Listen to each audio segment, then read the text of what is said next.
Third Reich by Albert Speer. Forward.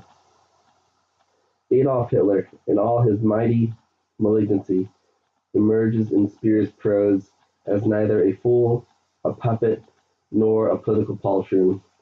The portrait can stand comparison with Shakespeare's Richard III or Satan, the real hero of Paradise Lost.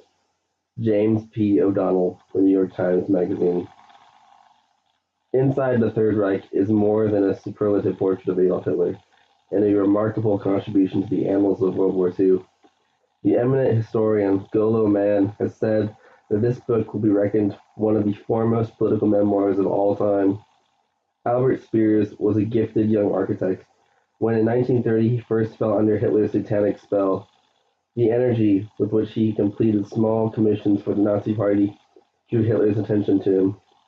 A frustrated architect himself, Hitler saw in Speer the possibility of fulfilling his youthful dreams, and often he trusted Speer more than he did any of the party bosses and ideologists who formed his weird and sinister entourage.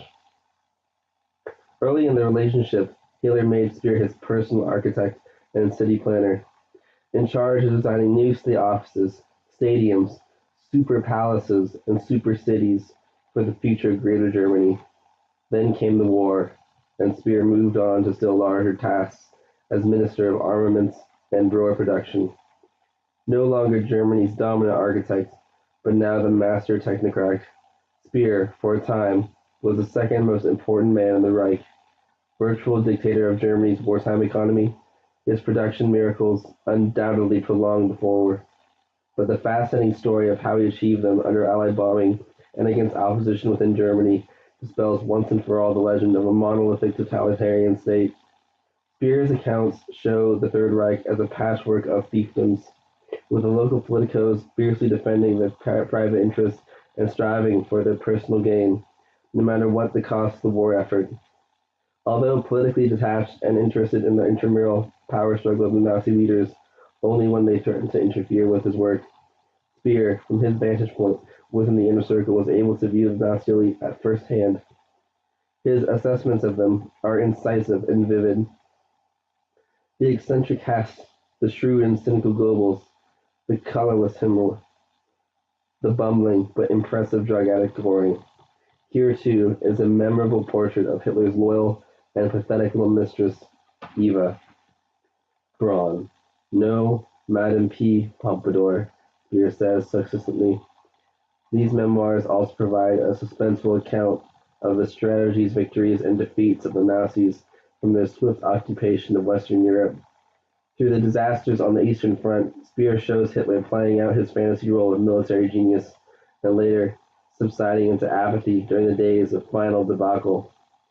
But beyond the chronicle of world-shaking events, it is the drama of an individual, the story of a man who made a pact with the devil and realized too late the nature of his commitment. Speer honestly confronts his own ambivalent feelings about Hitler and the horrors in which he did not personally participate, but which his work made possible. Toward the end, he plotted to assassinate Hitler himself, and yet the Nuremberg trial he was able to say, "I suppose if Adolf Hitler had ever had a friend, I would have been that friend." The point of this much quoted line is that Hitler did not have any friends. That friendship was barred to him.